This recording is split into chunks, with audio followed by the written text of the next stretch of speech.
Hi, this is Bob Wells here, and welcome to Undercurrent Stories. This is the show where we hear about people's interests and uncover some fascinating stories at the same time. I hope you enjoy today's show. In today's show, I'm delighted to be joined by Seth Pascoe. Seth is an agronomist and is the founder of the Cornish Seaberry Company, which he set up following research into a little known, or certainly little known in the UK, superfood called Sea Buckthorn. Hello and welcome to the show, Seth. Hello, Bob. How are you doing? I'm good, thank you. Great to have you on. Thank you so much for coming on. Thank you for inviting me. How's your day been? It's been a bit of a wet and miserable first day of February down here in Cornwall today, but I've been doing a little bit of pruning and a few little odd jobs, a bit of tree planting as well today. So, out and about anyway. And this is on the farm, is it? Yeah, this is in the orchard, yeah. Yeah.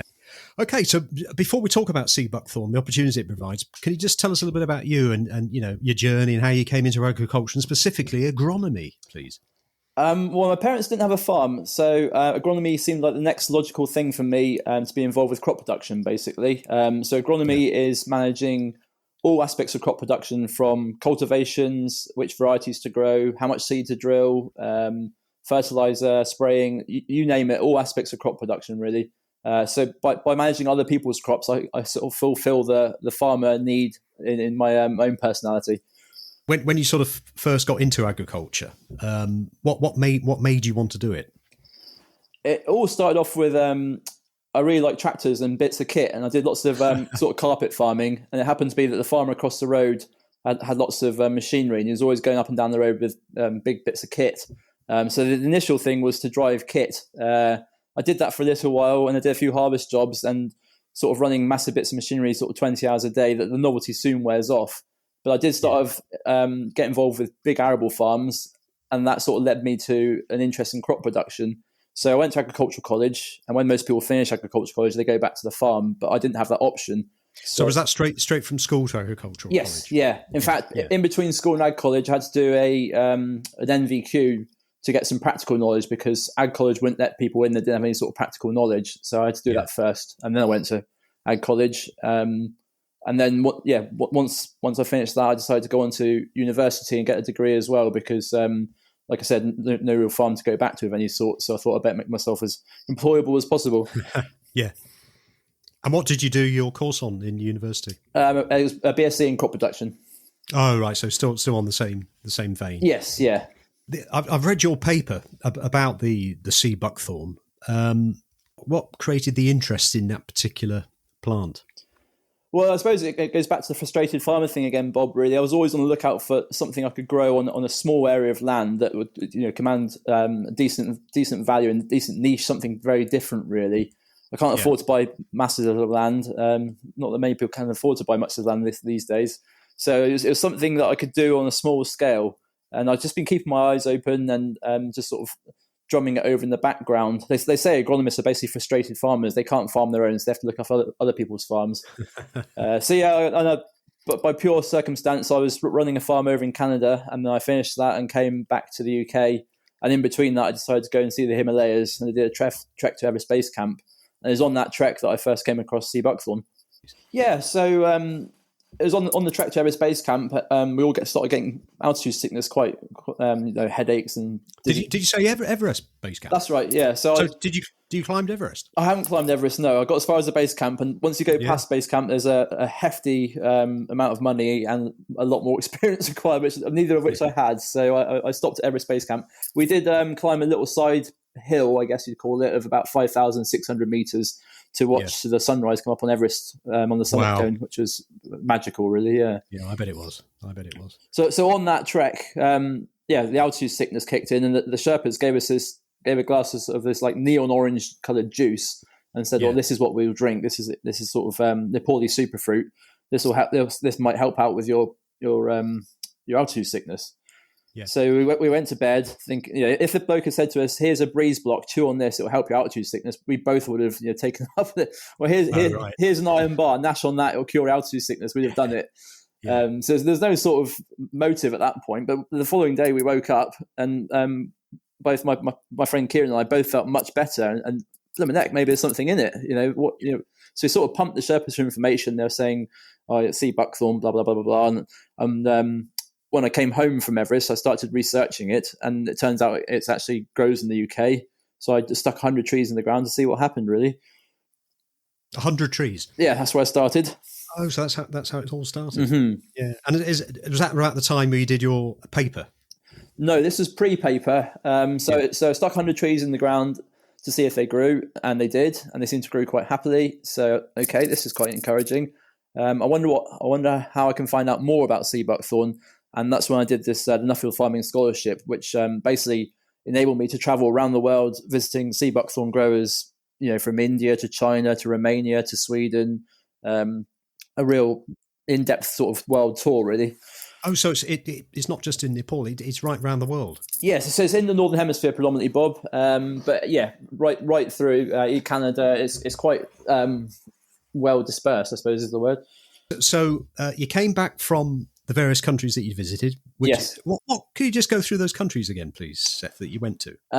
So where did I go first? I think I went to China first, and that was sort of a real culture shock. I flew out to China, to Beijing, and then from Beijing I flew into I can't remember if it was outer or inner Mongolia, but either or, it was the middle of nowhere basically. And it was the sort of place where I persevered with chopsticks for about 3 or 4 days, and on the 5th day I gave up and asked the restaurant if they had any knives and forks, cutlery, and they brought them out on like a sort of a silver plinth.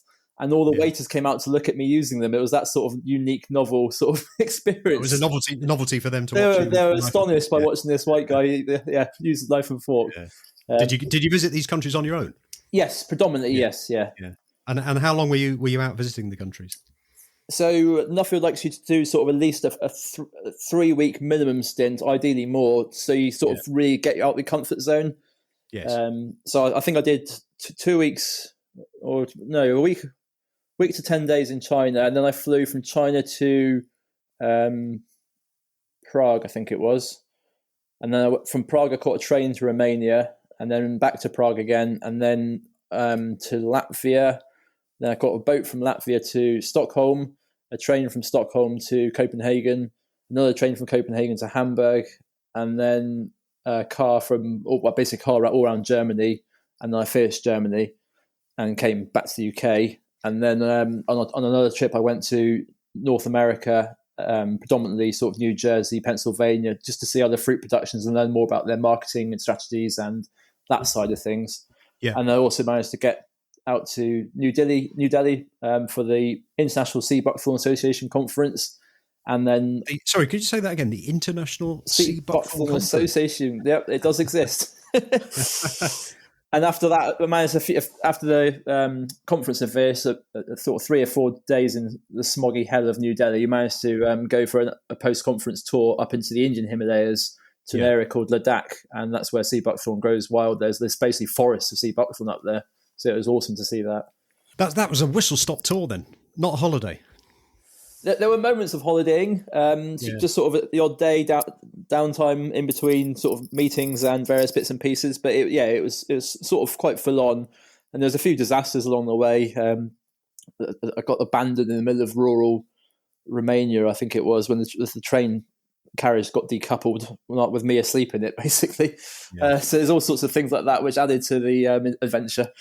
Yeah. So you got back, and that's when you wrote the paper after the visits. Yes. So after you've done your scholarship, you are tasked with writing a report and also presenting your findings, if you want, at the annual conference.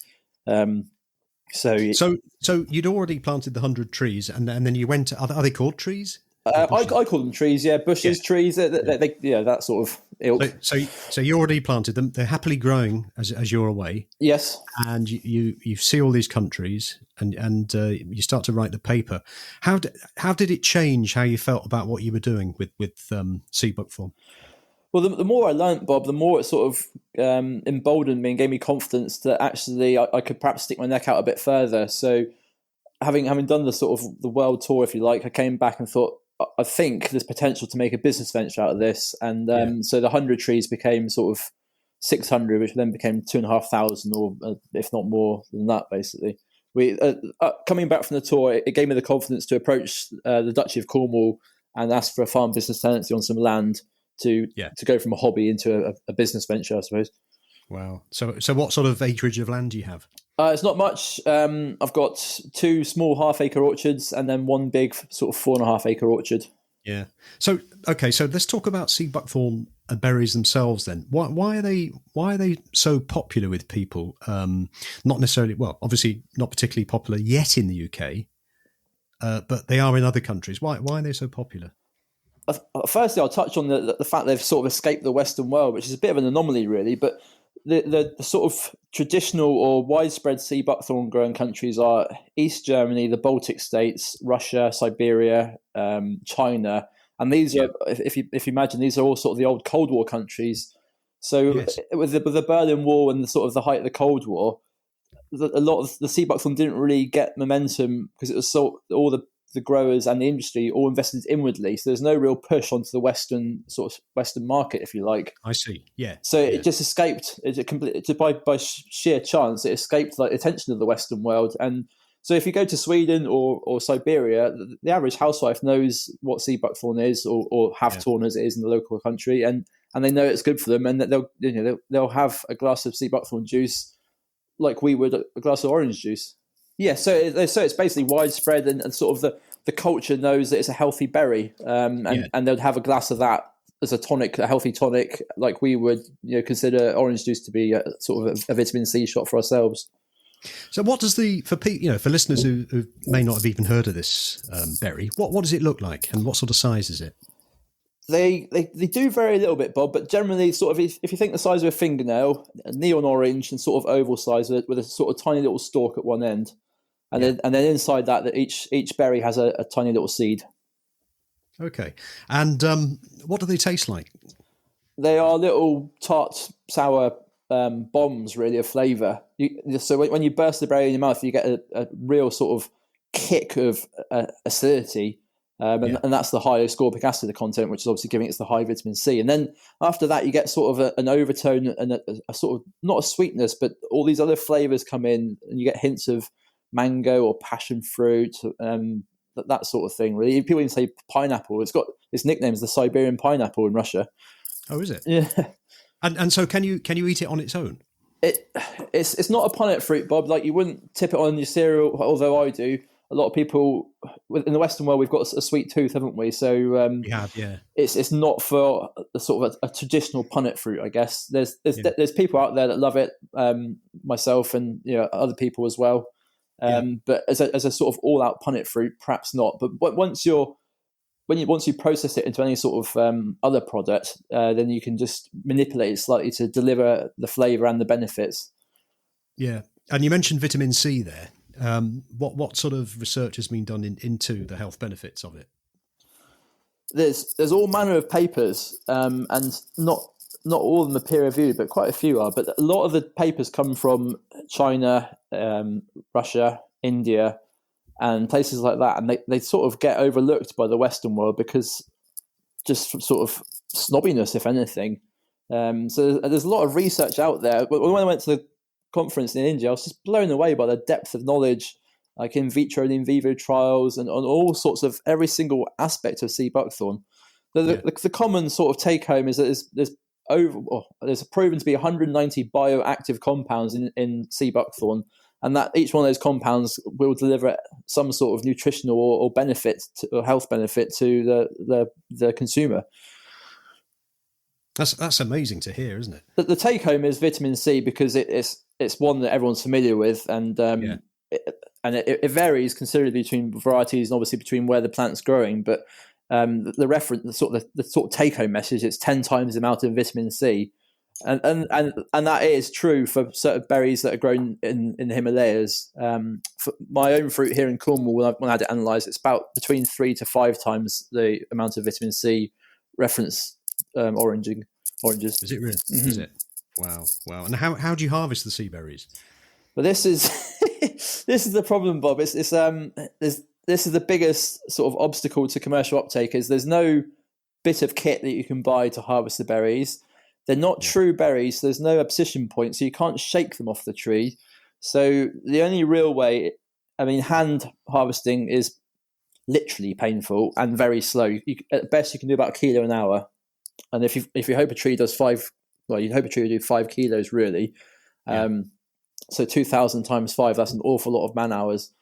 So what you tend to do is you prune the berry-laden branch, and you put that branch into a freezer, and then once frozen, you can just basically whack the branch and all the berries will fall off very, very easily.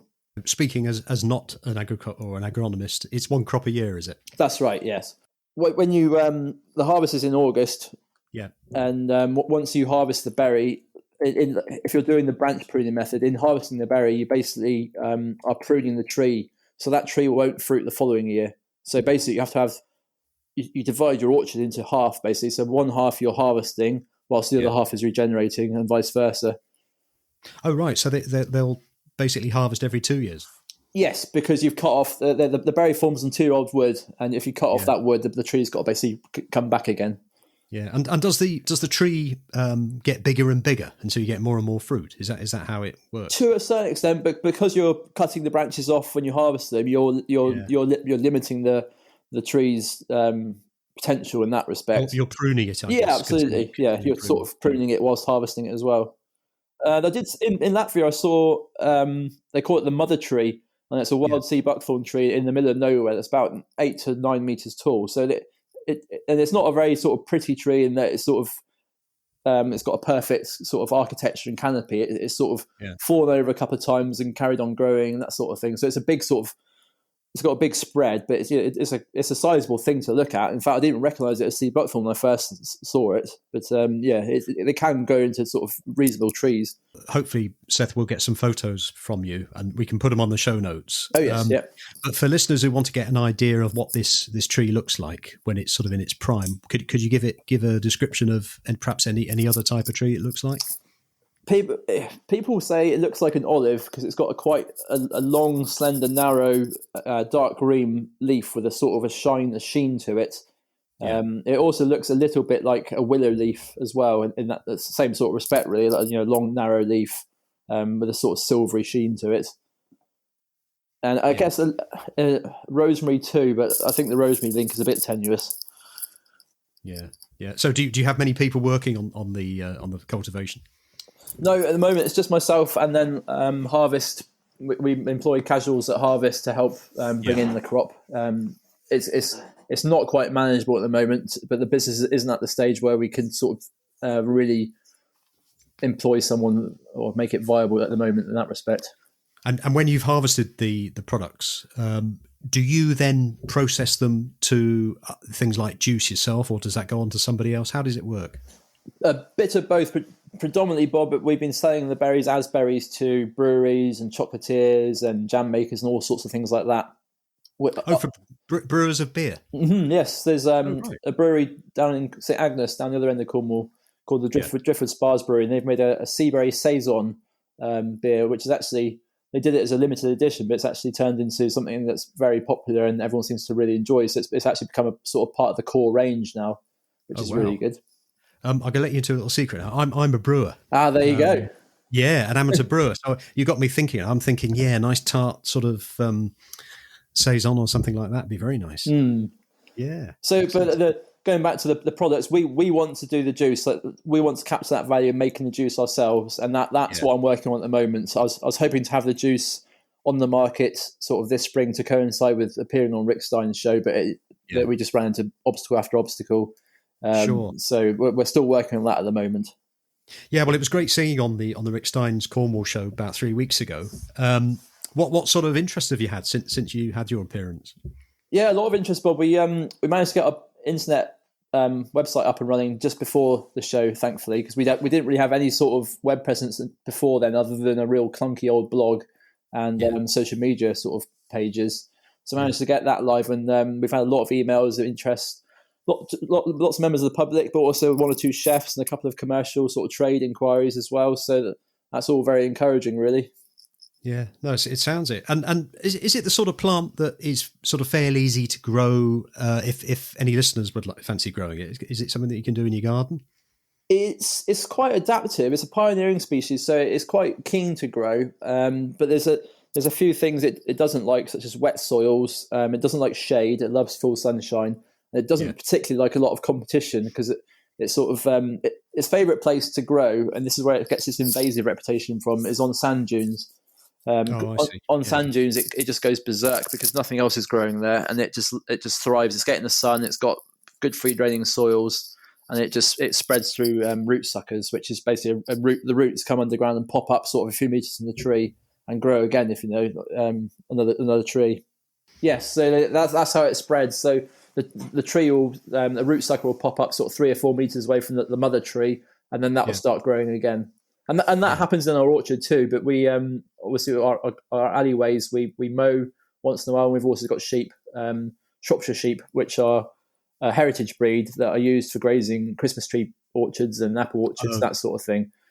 So by and large, these sheep tend to leave the trees alone and eat the grass. They do have the odd nibble once in a while, but by and large they just stick to the grass. But they do nibble off the suckers every now and then as well, so that's quite handy.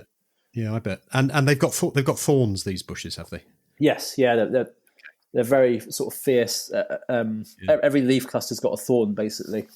Right, so it must be quite painful when you're picking them, or could be. Yes, it is. The sort of minute you stop concentrating, that you get punished. Yeah, I bet you do. You've had a few pinpricks in your fingers, have you? Oh, multiple. And the sort of the thorn will go in, and the very tip of the thorn will snap off, and then I've sort of pruning's when I tend to get my worst amount of prickles. So I've actually now started wearing mountain bike gloves because it's on the actual back of your hands that you tend to get prickled more when you're pruning. Do you use secateurs to go in then? That's right. Yes, yeah. So mountain bike gloves are quite good because they've got armor on the sort of back side of the hand. Of course. So they've actually turned out to be a real good find for protecting my hands during pruning. That sounds really interesting, and well, as I say, I'd like to put some photos on the Facebook pages and all the rest of it, so we can have a look at it. With your travels you had, and the research paper you did, and all the rest of it, do you think there's further opportunities for other sort of lesser known superfoods? I think so. I suppose if the pandemic's taught us anything, that there's been a real sort of switch into getting better health from the diet. Yes. We've become so disassociated between food and nutrition that they don't go hand in hand like they once did. So now we eat because we're hungry. We're not eating because it's a social occasion or for nutrition. It's just like something we do as a matter of course, really. But that sort of has changed a little bit now, and people are generally paying much more attention to what they eat. And then things like Sea Buckthorn come to the fore because a crop that delivers all this nutrient, it's sort of a no-brainer, really, to me, anyway. Yeah. For people who are perhaps thinking of making a career in agronomy, what sort of advice would you give them? Thick skin. Yeah. Farmers can be quite demanding at times, and I suppose it is because their livelihood that you're sort of working with. It's a fantastic career because a lot of the time you're basically being paid to walk around fields in glorious sunshine with your dog and that sort of thing. But obviously there's a serious side to it because you are managing or looking after someone's cropping entity, and there's high stakes there, really. It is quite rewarding too because you're seeing a crop through from start to finish. I'm not sure what to say on that one, really. So where can if somebody's interested in getting hold of some of this, some of the juice that you do and all the rest of it, where's the best place to go?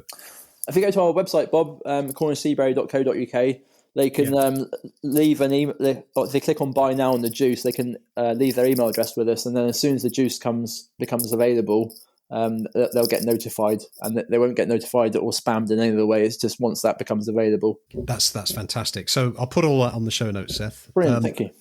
Have you got any other projects coming up at all? Anything new happening? I've acquired 10 apple trees, so I'm thinking about planting a few apple trees as well, because the juice actually is sea berry and apple juice. They complement each other so well. The apple just takes the edge off the acidity and carries the sea berry really well, but the sea berry dominates the flavour and the colour still. So they do work. They go hand in hand. Yeah. But aside from that, well, once we get the juice up and running, then I went to this in my travels. I went to Sea Buckthorn World in Germany. Sea Buckthorn World? Yes, it exists. You won't believe it. But basically, everything there is orange, and they've got everything under the sun made from Sea Buckthorn, from like gummy bears to high end like spirits and everything in between, really. Yeah. So it's so versatile in the amount of products you can do with it. But obviously, I want to concentrate on getting one or two sort of core products up and running properly before Of course. spreading myself too thin on everything else. Yeah. Well, it's been great talking to you, Seth. And like I say, I'll put all your contacts on the show notes. Thank you so much for coming on. Thank you, Bob.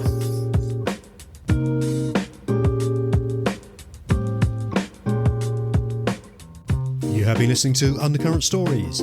I hope you've enjoyed this episode. Please feel free to share the show link to your friends and family, and if you have 60 seconds, I would be most grateful if you would please rate and review. To hear more episodes, please subscribe to the show and visit undercurrentstories.com. If you leave your email in the link, we will notify you as soon as new episodes are released. Also, check out our social media links, details of which can be found on the show notes. Until next time, this is Bob Wells wishing you all the very best.